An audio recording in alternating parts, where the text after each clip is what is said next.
Ce rapport de bataille narratif s'inscrit dans le cadre de notre série audio immersive Esslin, dont 3 épisodes d'une dizaine de minutes sont déjà disponibles sur la chaîne. Si vous voulez comprendre le contexte narratif de cette bataille, je vous invite à regarder les 3 premiers épisodes. Maelduin, Eilish et leurs serviteurs de la non-vie font route vers le château de Sang-Lac afin d'y amener le chasseur de vampires Bernard Stiegler, fraîchement capturé.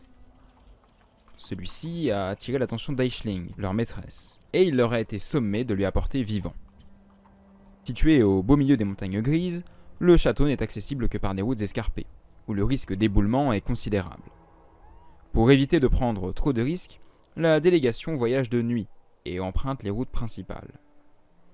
Mais Mel reste sur ses gardes. Si les humains alentours sont facilement manipulables, ou au pire neutralisables, les peaux vertes restent un danger permanent.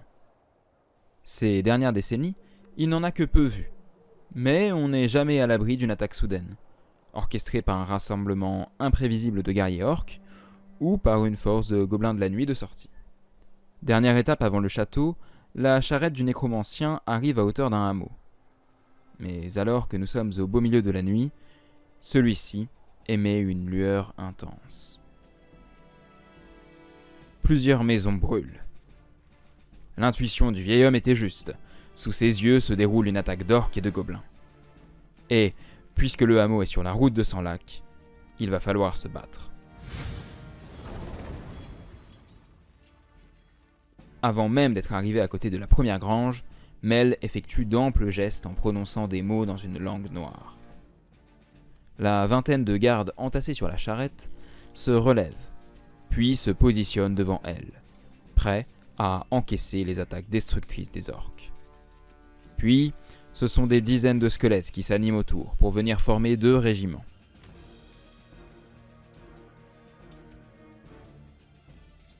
Eilish, elle, sourit.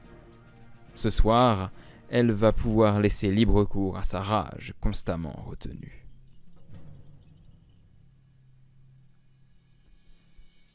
Cela fait maintenant 10 jours que la tribu des Faces Bleues a débarqué en Bretonie. Originaire de l'est de la Tillée, cette tribu de peau verte s'adonne principalement à des activités de piraterie, mais ne refuse jamais une bonne bagarre sur la terre ferme. Alors, lorsque Pax à Affaire, un des 2 Arpzig-gobelins qui ont l'oreille du chef de guerre, a évoqué l'existence d'un trésor dans les montagnes au nord-est du pays des chevaux, Réélumer, chef de la tribu, a ordonné que les différents grands chefs sous ses ordres y accostent et lui ramènent une preuve de ses richesses.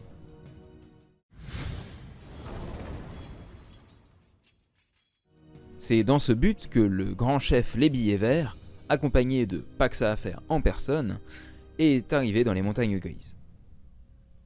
À la tête de 2 bandes d'orques et d'une force de gobelins des forêts, les 2 joyeux lurons ravagent village après village depuis quelques jours.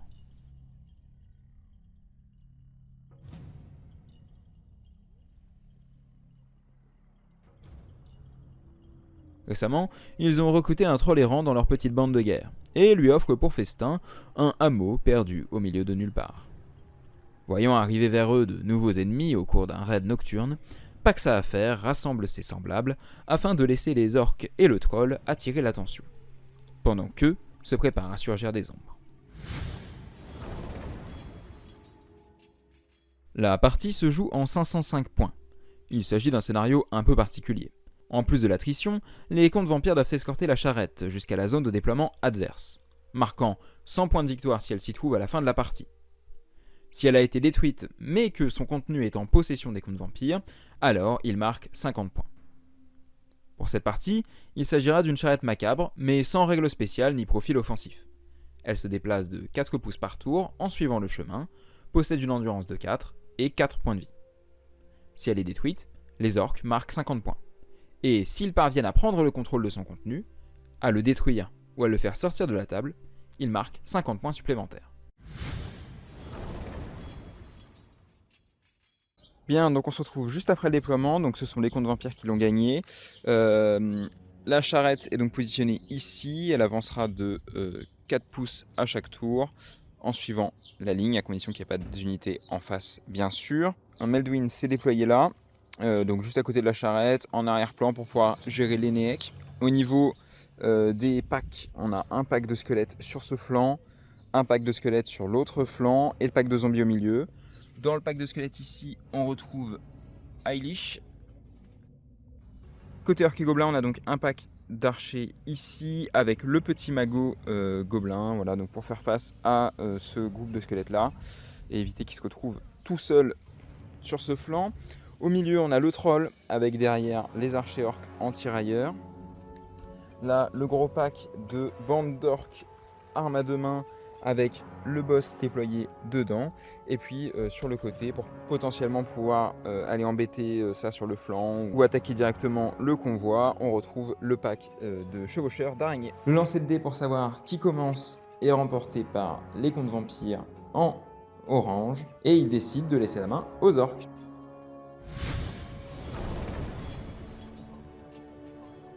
Donc tour 1 des orques et gobelins, on commence par le test de stupidité du troll qui est raté, voilà, donc il va pouvoir faire un beau mouvement tout droit pour ce premier tour, c'est super. Au niveau de la phase de charge, les araignées réussissent leur test d'impétuosité, ça évitera de ne pas contrôler leur mouvement et de pouvoir les se positionner parfaitement dans les bois.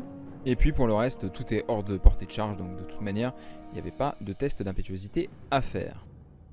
Donc fin de phase de mouvement des orques et gobelins. Alors le troll a raté la stupidité, donc il a tout simplement avancé en ligne droite. Les araignées là-bas ont réussi leur test d'impétuosité puisqu'elles étaient pile à portée de ce groupe-là.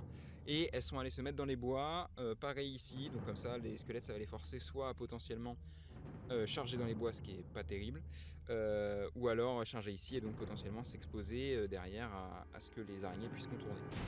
Voilà, eux ils n'ont pas avancé de 4, enfin de 8 puisque ils arrivent dans la forêt, donc ça réduit leur mouvement.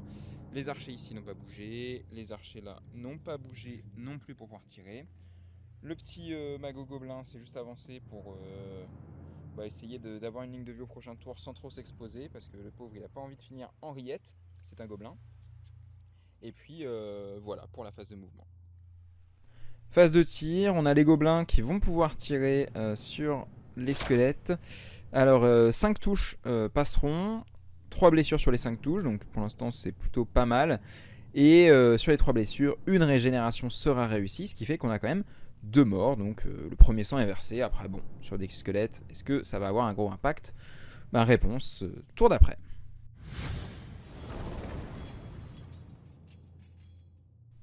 Et justement, tour 1 des contes vampires, le Neek est tenté, il n'y a pas de grande bannière, puisqu'on est à 500 points, pas de grande bannière, et le Neek est raté, voilà, c'est terrible pour les contes vampires qui ne vont pas pouvoir relever les 2 squelettes, ou même agrandir le nombre de zombies, donc bien dommage.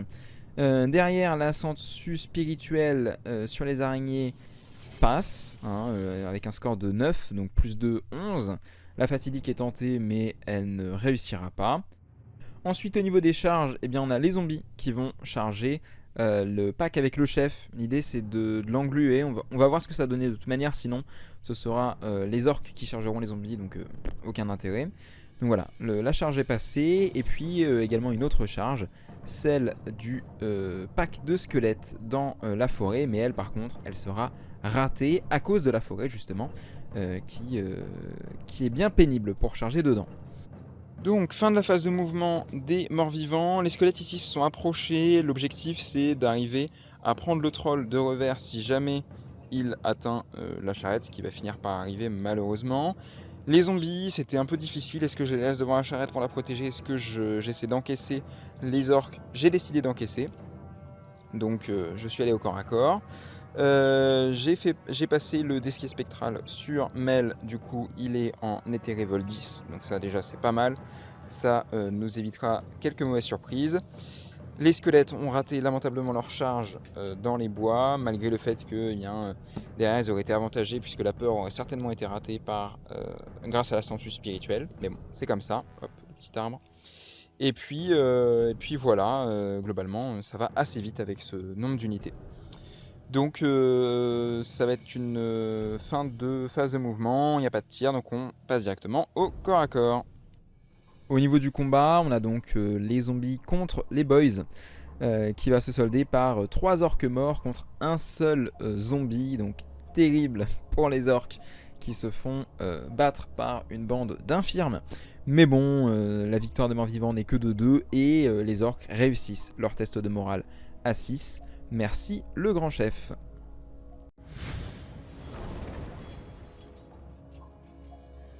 Tour des orques et gobelins, l'urticaire est tenté par le petit Zarbzig mais elle est ratée. Le troll, lui, réussit son test de stupidité, il va pouvoir se reprendre, ce qui inquiète un petit peu nos chers contes vampires. Donc, fin de la phase de mouvement des orques et gobelins. Le petit magot avait raté son sort. Ici, l'impétuosité a été échouée, donc ils étaient obligés de charger les squelettes, mais c'était une charge au max, donc c'est pas passé. Ils ont avancé que de 2, ils ont donc un malus pour tirer. Les orques là ont réussi à se réfréner, ça c'est bon. Hop. Ensuite, donc comme vous le voyez, le troll a chargé la charrette. Donc ça malheureusement c'était un petit peu il fallait s'y attendre, voilà. Ici on a les araignées qui ont chargé le pack de squelettes, donc on va voir ce que ça a donné avec la petite vampirette dedans, on n'oublie pas. Et puis là c'est toujours la même chose, hein, c'est toujours au corps à corps. Donc voilà pour la phase de mouvement. Donc phase de tir, on va voir les gobelins qui vont retirer une nouvelle fois sur les squelettes et en coucher 2. Donc mine de rien, ça gratte petit à petit, hein, c'est constant. C'est pas exceptionnel, mais c'est constant, ça fait déjà 4 de mort. Attention pour les squelettes. Hein. Et puis les archers-orques, ils vont pas pouvoir tirer. Étant donné qu'on est la nuit, j'ai limité les portées de tir à portée courte, mi-portée, ce qui me semblait être plus juste en termes de règles. Et donc, malheureusement pour eux, ils ne vont pas pouvoir tirer. Et donc, lors du combat, 5 touches d'araignée, dont 2 empoisonnées passent. Ça fait 4 blessures qui provoquent 2 morts et une régénération. Donc, ça fera 3 blessures pour le résultat de combat. Derrière, les gobelins feront 7 touches, dont 5 empoisonnés. Décidément, l'empoisonné est proc. Mais malheureusement, il n'y aura qu'un seul mort parce que tout sera tanké à l'armure. Et même pas besoin d'utiliser la régène ou quoi, juste un mort, c'est terrible. Derrière, la vampire qui a oublié d'utiliser son sort d'assaillement. Quelle erreur de ne pas avoir utilisé le doppelganger. Mais bon, elle réussira quand même à tuer un petit gobelin sur araignée. Et puis derrière, un autre gobelin sera tué par un squelette. Ce qui fait que quand on fait le résultat de combat, avec tous les bonus de rang, etc., eh bien on arrive à une égalité. Ensuite, concernant le pack d'orques contre les zombies, le test de peur est réussi par les orques, ça y a pas de problème. Le chef parvient à faire un mort et à provoquer une blessure qui sera régénérée, mais bon, ça compte quand même dans le résultat. Derrière, les orques du chef parviendront à tuer 2 zombies de plus, ce qui fait un total de 4 pertes. Tandis que du côté des zombies, eh bien, il n'y en a qu'un seul qui arrivera à tuer un orc. Résultat de combat, 6 en défaveur des zombies entre les morts en plus, les rangs et la bannière. C'est une catastrophe pour nos amis dégénérés qui perdent donc. Donc il ne reste plus que le combat du troll pour voir comment va être le résultat de ce tour. Mais pour l'instant, il est clairement en faveur des orques et gobelins. Donc le troll, il a 3 attaques. CC3, ce sera sur du 4+. Il est cassé. Donc il y a 2 attaques qui passent. Derrière, le troll, il est force 5. Tandis que la charrette... Oula. Attention la triche. La charrette est en du 4. Donc c'est sur du 3+. Et bien les 2 passent. Il n'y a pas de sauvegarde pour la charrette. Donc la charrette perd 2 points de vie. Et il n'y a pas de riposte ou quoi que ce soit. Hein, c'est juste une charrette. Aïe aïe aïe, ça sent les points de victoire qui s'envolent pour les vampires.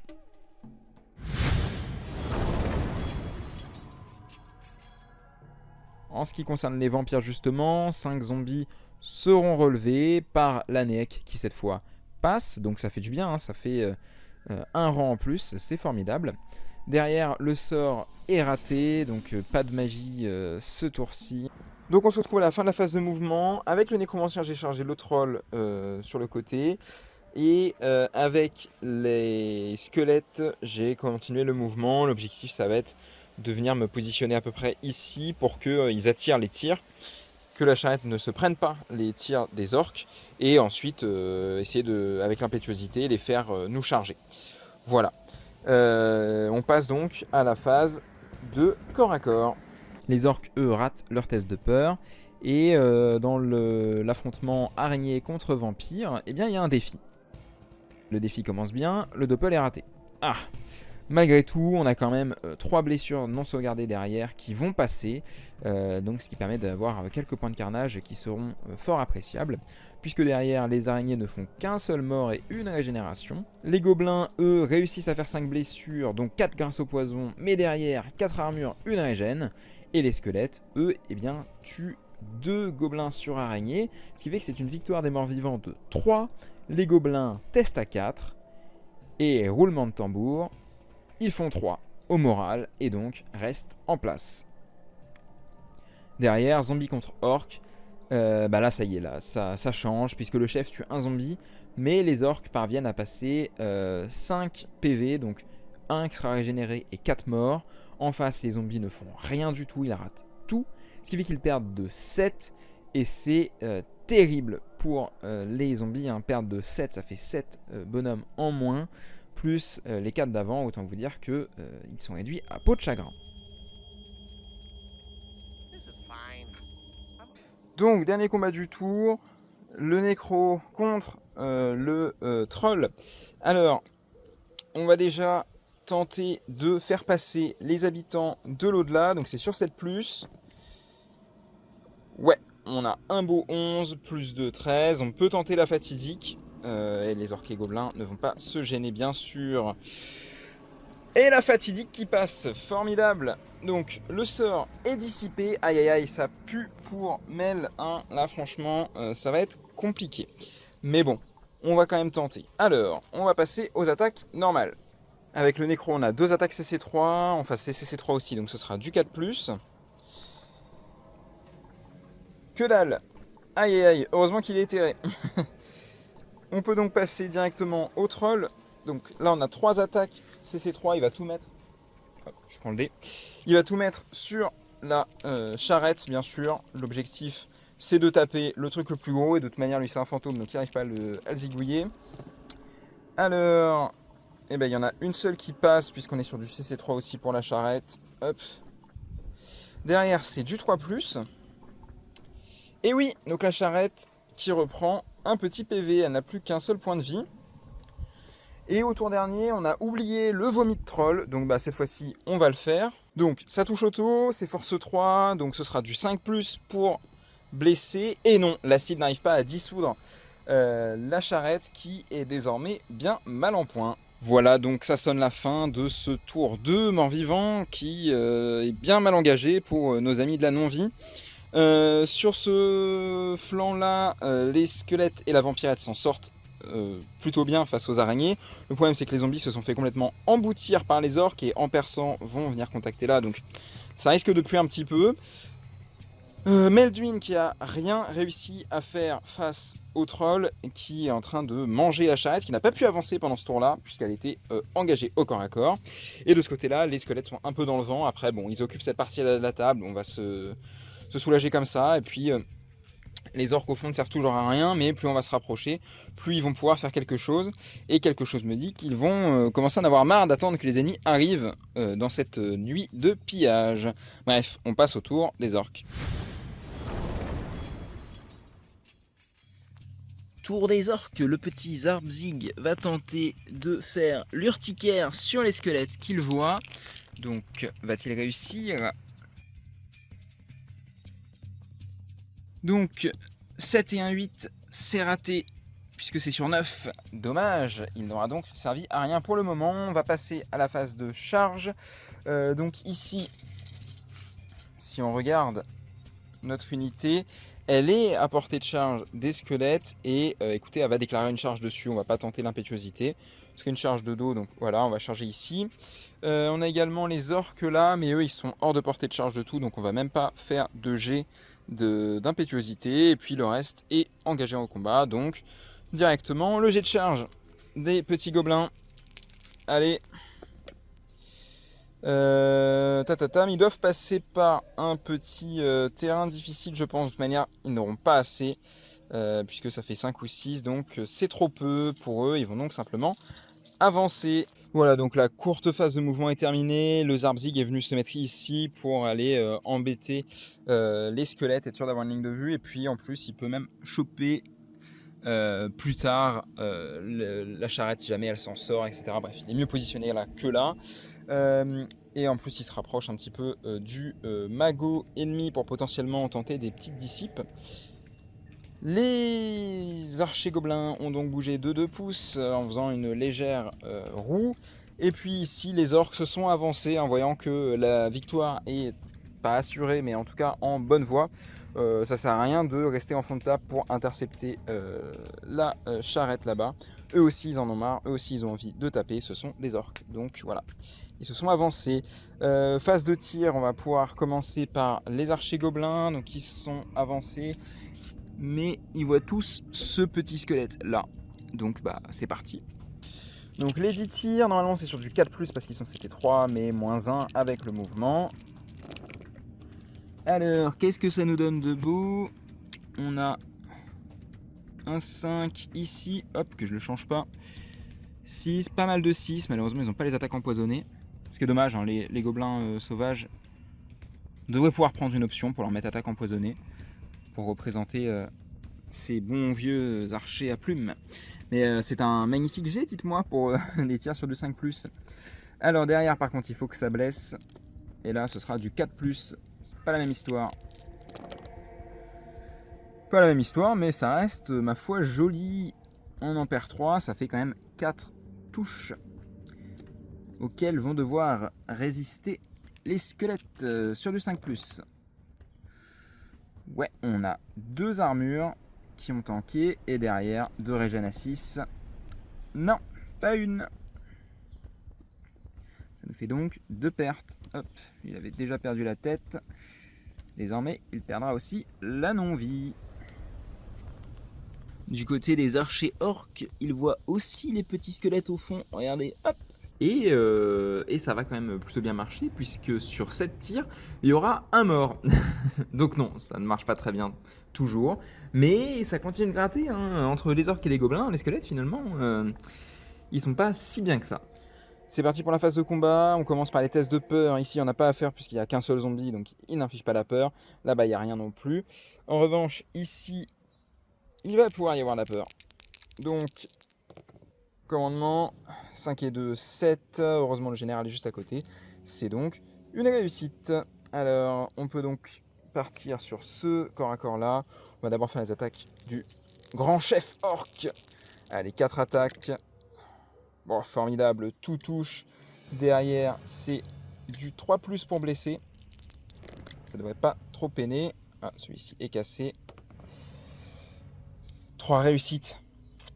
Ah, le zombie va tenter, mais à mon avis, c'est la fin de ce pauvre petit zombie. Ils auront déjà bien tenu, ouais. Oh, pas de régène, hein, loin de là. Donc le zombie est mort. On retire comme perte. Et c'est parti pour l'autre corps à corps, ici. Alors, on a quoi? On a la vampire qui va commencer en tentant de lancer le doppelganger.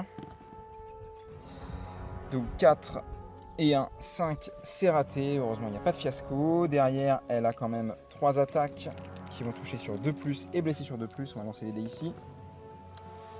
Oh là là, quelle horreur! Il y en a quand même une qui touche. Allez. Et elle blesse. Et heureusement que c'est sur du 2+. Hein. Donc ça nous fait un mort, hop, qui sera ici. Derrière, on a les araignées. Il en reste donc 4.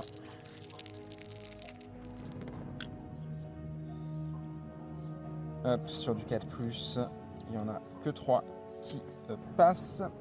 Derrière, c'est encore du 4+ pour blesser. 2-1, malheureusement. Il y aura une blessure sauvegardable sur du 5+. Non, donc ça fera toujours un point en résultat de combat. Régène à 6, non plus, un mort. Hop, un petit squelette en moins. Quick. On passe donc aux gobelins qui vont... Donc il y en a 4 attaques de gobelins. Allez, c'est sûr, du 4+. Oh là là là là, une seule qui passe, quelle horreur. Derrière, ce sera encore du 4+ pour blesser, oui, tout de même. Petite sauvegarde à 5. Il est cassé.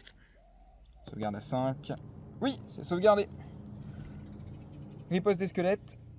On en a 1, 2, 3, 4, 5, 6, 7, 8, 9, 10 et 1 pour le champion. Ce qui va donc nous faire 11 attaques.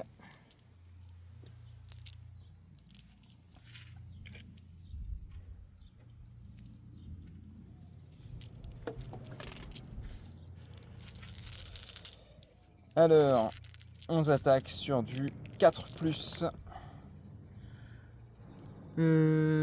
Bah c'est pas mal du tout ça. Ah là, les deux combats sont totalement différents. Beaucoup mieux ici. Derrière, c'est encore du 4+ pour blesser. Est-ce qu'on va avoir la même réussite? Ah non, beaucoup moins. Mais je pense que ça suffira puisqu'il y en a 4. Derrière, c'est 4 sauvegardes à 6, des petits t-shirts. Une seule est réussie. Il ne reste donc qu'un seul gobelin qui sera la bannière. Voilà, donc 4 pertes, une en face, mais de toute manière, qu'importe la différence, le gobelin étant seul, ce sera un test à double 1 pour rester. Alors va-t-il y arriver, ce porte-étendard des forêts? Et non, c'est à 11. Une fuite à 11. Alors, de combien fuit-il? Il a la rapide et je ne vais pas l'utiliser, il fuit de 10. Voilà, donc le mouvement de fuite a été fait à 10. Ici, on pourrait tenter de suivre, mais étant donné qu'il a fui de 10, il y a peu de chances qu'il se rallie au prochain tour, malgré le cri d'aliment du chef. Donc, on va plutôt tenter une reformation ici, et donc de se réfréner pour pouvoir faire face aux orques et les charger, pour protéger notre cher nécromancien. Alors, vont-ils y arriver? Oui, c'est largement réussi grâce au commandement de la petite vampire, commandement 7. Donc je fais la reformation et puis on se retrouve pour le dernier combat.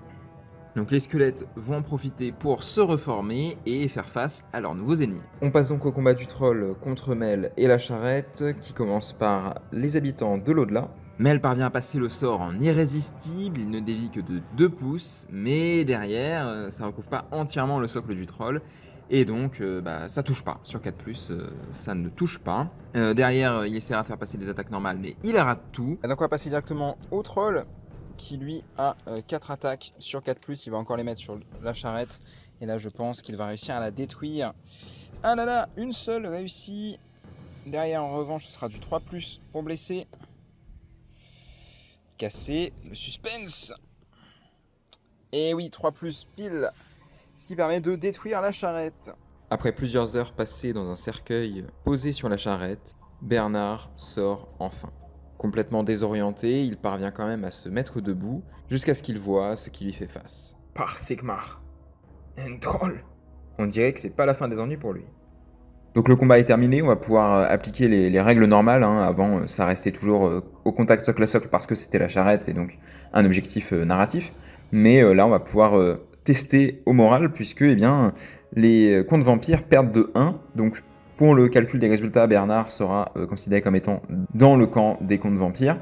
Puisque la plus grosse menace ici, c'est quand même le troll quand on se réveille. Donc Mel perd de 1, donc il a indomptable 1, ce qui fait qu'il va juste reculer de 2 pouces. En revanche, pour Bernard, il va falloir tester le moral, donc j'ai repris le profil d'un répurgateur de l'Empire. Ok, ça passe, c'est bon. Il va pouvoir également reculer de 2 pouces. Derrière, pour savoir qui est-ce que le troll va suivre, on va tout simplement lancer un dé. Sur 5+, il suit le nécromancien, il ne peut pas le taper, donc il y a moins de chances qu'il aille dessus. Et par contre, sur 1, 2, 3 ou 4, ce sera Bernard. 5, bon et bien c'est reparti, contrôle général, Bernard va pouvoir se faire la malle.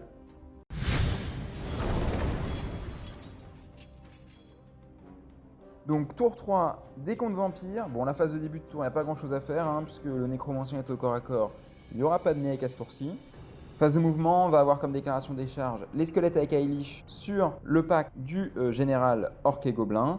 Et puis, c'est tout, il n'y a pas grand chose d'autre à faire.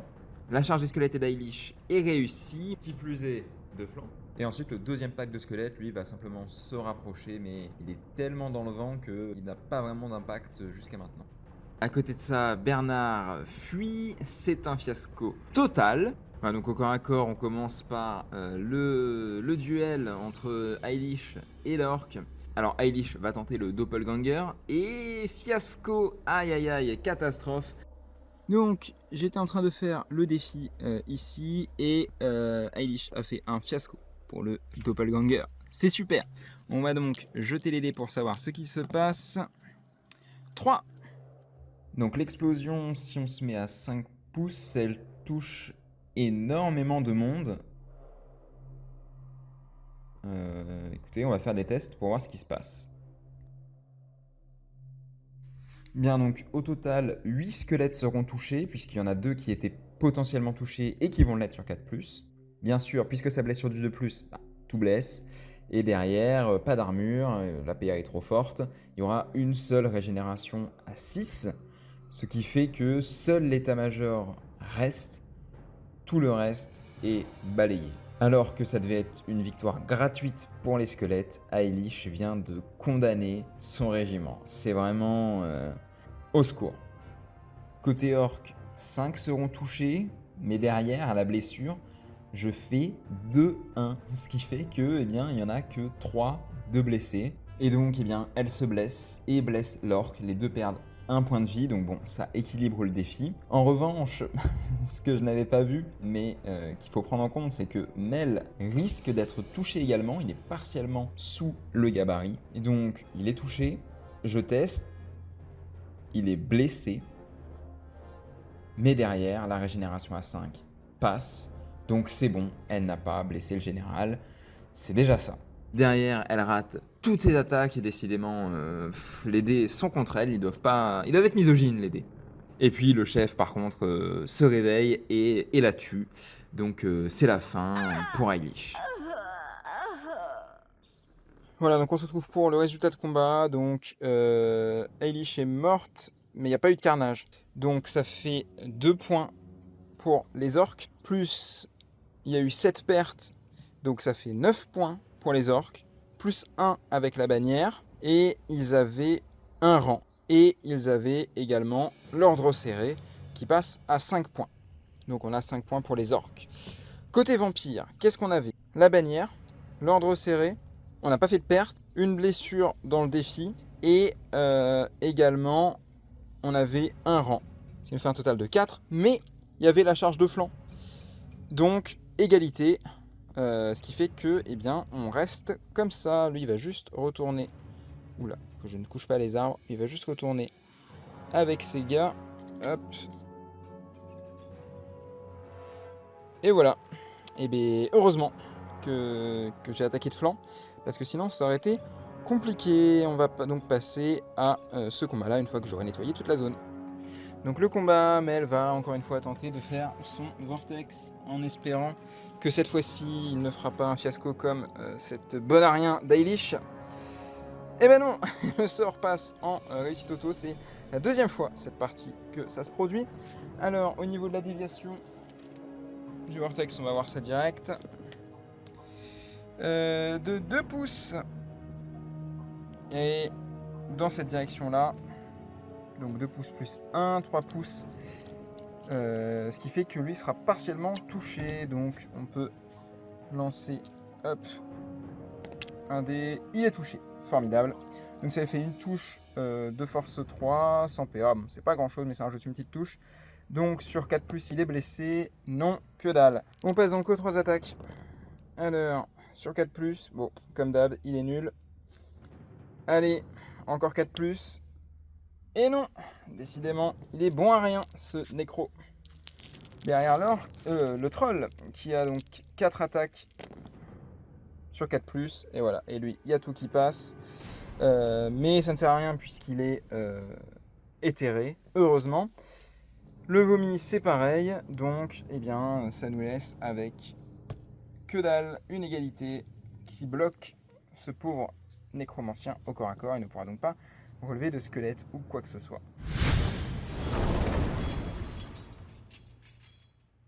Tour 4 des orques et gobelins, on commence par l'urticaire de Paxa à faire, qui est raté, décidément il aura une belle utilité tout au long de la partie lui.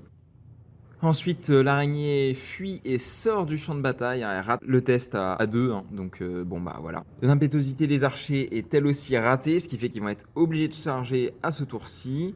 Les gobelins, eux, font une petite marche forcée pour bien tirer au tour 5. En phase de corps à corps, les squelettes se font éclater par le chef. Hein. Il en tue, en veux-tu, en voilà. Le nécro contre le troll. Mel passe son sort, touche et blesse le troll. Mais il y a régène. Puis il fait 3 touches au corps à corps et 3 blessures. Décidément, ça se demandait si c'est pas Eilish qui le nerfait jusque-là. Le troll derrière parvient à en sauvegarder une, à en régénérer une. Mais toutes ces régénérations compte dans le résultat de combat, ce qui fait qu'il perd quand même, puisque eh bien, il ne peut pas riposter, il a perdu un PV, donc ça fait une victoire de 3 pour Mel. Le moral est raté, avec un G de 9, donc le troll fuit, mais la fuite n'est que de 5, ce qui fait que ça permet à Mel de le rattraper et de le détruire. Les archers contre les squelettes, tout est tanké, il y a juste une régène. En face, les squelettes en tuent 2. Donc le résultat, les orques perdent de 2 et le moral par contre il est réussi puisqu'ils font un G de 3. Petit débrief de ce tour 3 chargé. Donc les orques se sont réorientés comme ça. Les archers contre les squelettes, écoutez, ça s'est plutôt bien passé. Ça n'a pas trop bougé. Les archers ont réussi leur test de morale comme il fallait. Donc derrière ça s'est juste un petit peu décalé. Et puis derrière, écoutez, le chasseur de vampires est sur le point de quitter la table. Et malheureusement je pense qu'il va réussir à le faire. À moins que notre cher nécromancien ne le rattrape. Mais auquel cas ça veut dire qu'il ne va pas pouvoir les débouler là-bas.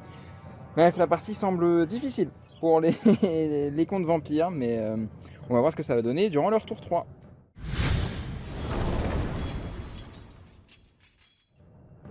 Tour 4 des morts vivants, le Néec passe et permet de ramener un rang de squelettes. Derrière, Mel a chargé le chasseur de vampires pour le recapturer, mais par contre il s'expose à une charge des orques là-bas. Alors ils n'ont pas d'attaque magique, hein, c'est le destrier, hein, c'est complètement fumé, mais bon, il pourrait quand même réussir à tuer le petit chasseur de vampires, ce qui serait terrible pour les plans de notre nécromancien préféré. Donc on va directement pouvoir passer au corps à corps ici. Donc ce sont les orques qui ont l'initiative parce que le combat n'a pas bougé, ce qui fait qu'on va donc avoir 8 attaques d'orques. Dans le combat archer contre squelette, 4 morts, peau verte contre seulement 2 squelettes, donc c'est une victoire totale des morts vivants qui gagnent de 6, c'est terrible. Donc les orques ont raté leur test de morale, ils ont fait 8, ils devaient faire un double as puisqu'ils perdaient de 6. Ce qui fait qu'ils fuient. Test de panique aussi. Et pour les petits archers, si on regarde qu'on met le 8 ici, on se rend compte qu'ils sont pile à 8. Donc ils devront aussi faire un test de panique, puisque les orques étaient à PU5, à plus de PU5 au début du combat. Donc c'est une catastrophe. Ce combat peut changer totalement la physiologie de la partie. Alors, on va commencer par la fuite ici, donc sur un petit commandement à 7. C'est raté, donc cette unité est aussi en fuite. On fera les mouvements après. D'abord, je vais tout faire, ce sera plus simple pour la caméra. Ensuite, le petit gobelin ici. 4, lui, il tient bon. Et les archers... 3, ça tient bon aussi. Donc les gobelins tiennent mieux que les orques. C'est normal, hein. Les orques qui sont entre eux, les gobelins ils se disent ça y est, on est libre, nous ne sommes plus les larbins. Alors on va commencer par le mouvement de fuite ici. Donc c'est un mouvement à 11. Aïe aïe aïe aïe aïe aïe. En plus ils vont traverser l'autre unité et l'autre. Je vais le faire en même temps. Comme ça ce sera fait. Je ferai tous les mouvements hors caméra. Il fuit à 9, très bien, et on se retrouve tout de suite après. Voilà, donc les mouvements de fuite ont été réalisés. Donc ils ont poursuivi de 7 nos petits squelettes, ce qui fait que personne ne se fait rattraper. En revanche, là c'est le chaos complet, la débandade chez les orques. Et ce qui va sonner la fin de tour. On va enlever les pertes, clac. Il vient donc sonner la fin de tour des morts vivants qui ont bien repris du poil de la bête. Hein. Là pour les orques c'est une cata, ils dominaient complètement et puis voilà, il a suffi d'un mouvement de panique et c'était fini.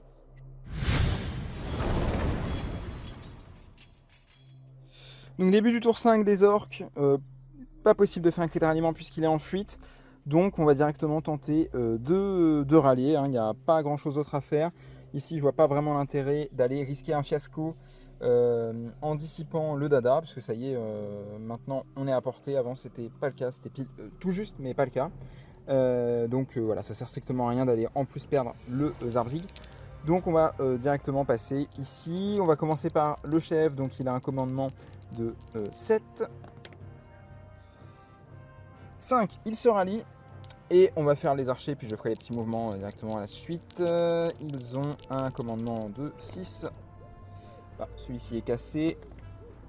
4, ça se rallie aussi. Bon, ça va. Plus de peur que de mal pour nos chers orques.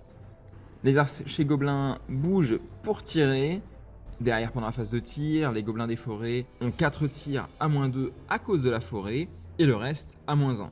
Ils parviennent quand même à faire 5 blessures, dont les 4 à -2, donc comme quoi les arbres, ça ne leur fait pas peur. Mais derrière, tout est tanké par la sauvegarde et la régène, donc bon, ça ne changera pas grand-chose. Voilà, donc fin de tour 5 pour les orques et gobelins. Donc qu'est-ce qu'on a eu? On a eu les tirs qui ont raté ici. Enfin, ils ont réussi, mais tout a été tanké. Là, il y en a un seul qui est passé, mais il a été tanké aussi. Globalement, il n'y avait pas grand-chose à faire vu l'état de l'armée. C'est déjà une bonne chose que tout se soit rallié. On va donc passer désormais au tour 5 des contes vampires. Et donc on va commencer avec le petit Néek, puisque hop, c'est à portée. Donc 7+, enfin 7 ou moins, donc c'est raté malheureusement. Le test de commandement ne passe pas, donc il n'y aura pas de squelette en plus. Pour ce qui est des autres sorts que notre mail pourrait lancer, on a le petit maléfice qui peut passer à 18 pouces ici.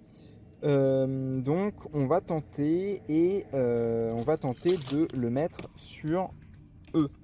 Pourquoi? Parce que de toute manière, une fois chargé là, normalement les orques devraient fuir, puisqu'il faudra faire un double 1. En revanche, eux, derrière, ils pourront avoir une réaction de fuite et donc réduire leur commandement. Ça peut être tout à fait sympathique. Donc on va tenter de faire ça. Donc l'ascensus spirituel, je vous mets la carte dans le bon sens, qui est sur du 8+. On va tenter. Et ben ça passe. Le petit Zarbzig gobelin va tenter de dissiper. Donc là, on est à 10.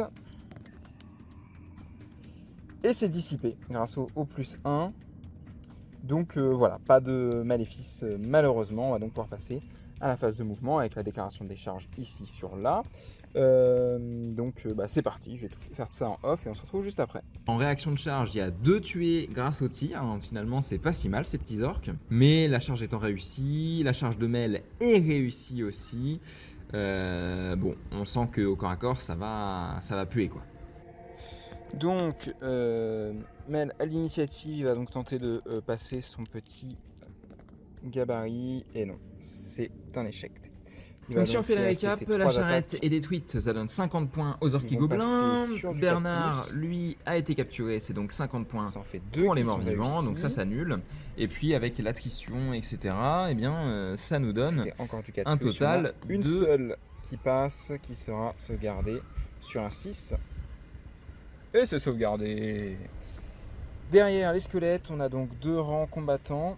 Donc ça nous fait 11 attaques avec le champion. C'est parti. 345 pour les orques gobelins. C'est sur du 4+. Oui, si, c'est sur du 4+. Contre 445 c'est pas mal pour les morts vivants. C'est donc une victoire des morts vivants avec une différence de 100 points. Alors, ça c'est raté, ça c'est raté. Voilà, c'est moins bien. Bon, ça en fait que 3 de réussi. Derrière, c'est une sauvegarde à 6, une sauvegarde de t-shirt. Et non, rien n'est sauvegardé, ce qui fait donc 3 morts. Il en restera un seul pour riposter. Hop, on va juste faire tomber les pertes. Lui qui va taper sur les squelettes. Donc il a une attaque. 4+, 4+. Où est le dé? Là, c'est non, 3+ d'ailleurs, puisqu'il a un meilleur combat que les squelettes. Donc ça va. Ça touche, par contre derrière c'est du 4+. Et non, c'est raté. Il se retrouve tout seul. Le combat est perdu de moins 25 000. Du coup, pas le choix, hein. C'est un double 1 pour lui. Allez. Et non, c'est raté. Alors, il va fuir par rapport au centre de cette unité-là, puisque c'est celle qui a la plus grosse PU, donc par là. Mais avant ça, on va faire le petit test ici de commandement pour voir s'il fuit aussi ou pas. Donc c'est sur du 7, c'est le commandement du chef. Ah, il rate de 1. La loose. Bon. Et ben, on fait les petits mouvements. Allez, on va voir de combien il rattrape, comme ça, vous verrez à la caméra, vous pourrez pas dire que je triche. Alors, il rattrape de 7. Et pour notre cher nécromancien, de 6. Très bien, je fais tous les mouvements et puis on se retrouve. Voilà, donc l'orc a fui de 7. J'ai oublié de filmer les dés des orques. Et eux ont fui de 7 aussi, donc il est rattrapé. Et derrière, eux ont fui de 6, donc ils se font pas rattraper. Voilà, ce qui sonne la fin du tour des vampires qui ont complètement renversé la vapeur. Hein. La partie était complètement perdue pour eux au tour 3, et puis tout a changé grâce à, ou à cause d'un mouvement de fuite général. Donc les gobelins là-bas sont dans le vent, et d'autre manière, c'est une partie en 5 tours, puisque c'est au format colonne de bataille. Donc voilà, pour cette fin de partie. On se retrouve pour le débrief au montage, et puis voilà.